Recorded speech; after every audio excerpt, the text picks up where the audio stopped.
What's up, everyone? I'm Sahil Mittal here with 8-year NBA veteran Kenneth, the Manimal Faried. How are you doing today? I'm good. Thank you for having me. Why did you come to the G League? I mean, you've played 8 years in the NBA. It's been a little tough over the past couple of years. Why was the G League your destination of choice? I just wanted to be around.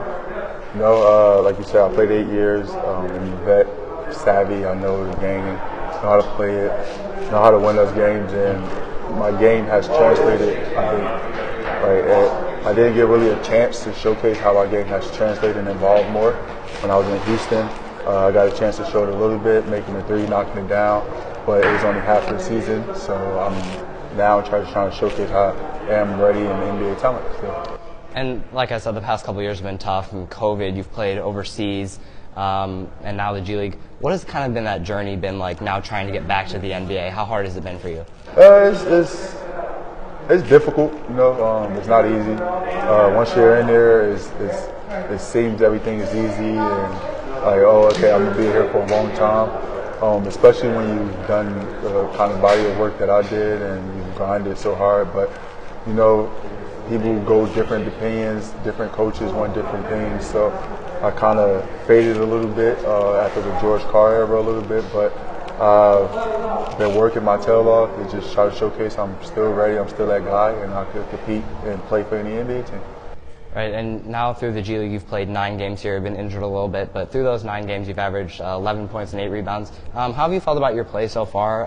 Where do you think you're playing well, and what do you think you need to improve on as the rest of the season happens? I just gotta be more me and just come out of this, I guess, little funk, because I'm really just getting back to really fully playing. Like you said, I've been out, I've been overseas a little bit, and the NBA game has changed, but it hasn't changed that much. And for me, it's just more so getting acclimated to playing at like real game settings. And the injuries and stuff, they come and go, but I think I'll be okay. Yeah, and now kind of transitioning a little bit to your NBA career. Like I said, you played 8 years in the NBA, mostly with the Nuggets. What do you think your favorite NBA memory is? My first point, you know, just getting into the game, being able to play and getting my first point, because lo and behold, it was something significant to my nickname, Manimal. It was a crazy, weird lob that Rudy Fernandez just threw behind his head. And yeah, I was able to catch it, flush it, and it was my first point. It was a dunk, and it ended up being the #1 player on SportsCenter. So yeah. Who do you think the toughest guy was in the NBA that you matched up with throughout your time in the league? I would have to say LaMarcus Aldridge was a tough matchup for me. He's just a big body who would shoot like really well, especially over either shoulder. Really good on the post, and then he had this way of like getting foul calls of when he did post up and decided to face up on me that I just couldn't stop, especially as a young guy. But I'm more mature now, and I don't know, he's more mature also. Yeah. He's not doing the same movements as much, but that was my toughest matchup for me. And now we're just coming off the AllStar break. You played in the Rising Stars game during the 2013 season. You were the MVP of that game. You had 40 points. Is that your favorite All-Star Weekend memory, or talk about you kind of participating in All-Star Weekend? Yeah, I mean that was my favorite. I mean that was kind of really the only All-Star Weekend memory that I had, and it was fun and exciting. I had a good time, and like I said, things changed around the organization. Even though I was still a Nugget, things changed and coaches changed, and I don't know where I would be at if I still had the same coach like a lot of people had throughout their career.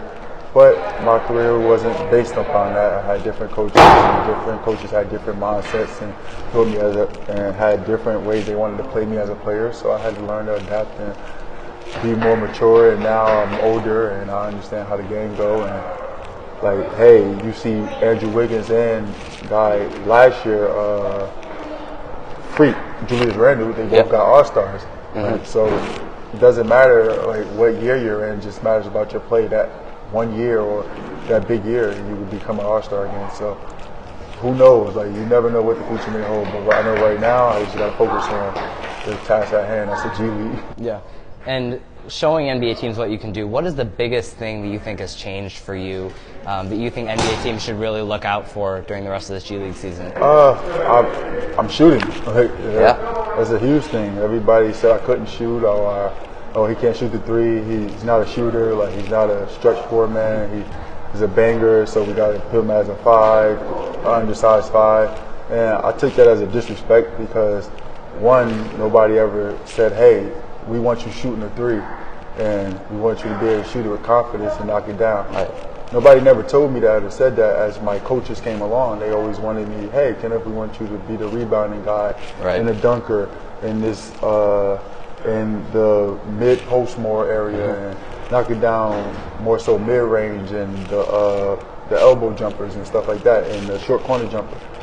But as time went on, the game started developing more. Yeah, I was practicing on my 3s during the summer, but at the end of the day, if no coach is there, and this is something I want to tell the young guys, you got to always have a coach there. Like always have a coach on his, I'm talking about from your staff, from the team staff.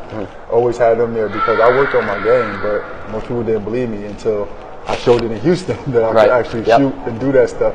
And now I'm showing in the G League I could do that too. And I showed a little bit overseas, but it's more so you just got to keep showing them that you have been working and getting better. And that's my most game. Like I've been improving my 3 and my shooting, and I'm more confident, and especially my free throw percentage is a lot higher. Well, hopefully NBA teams can see that and take advantage of the 3-point shooting and the rebounding and everything that you bring. Appreciate you sitting down. Thank you.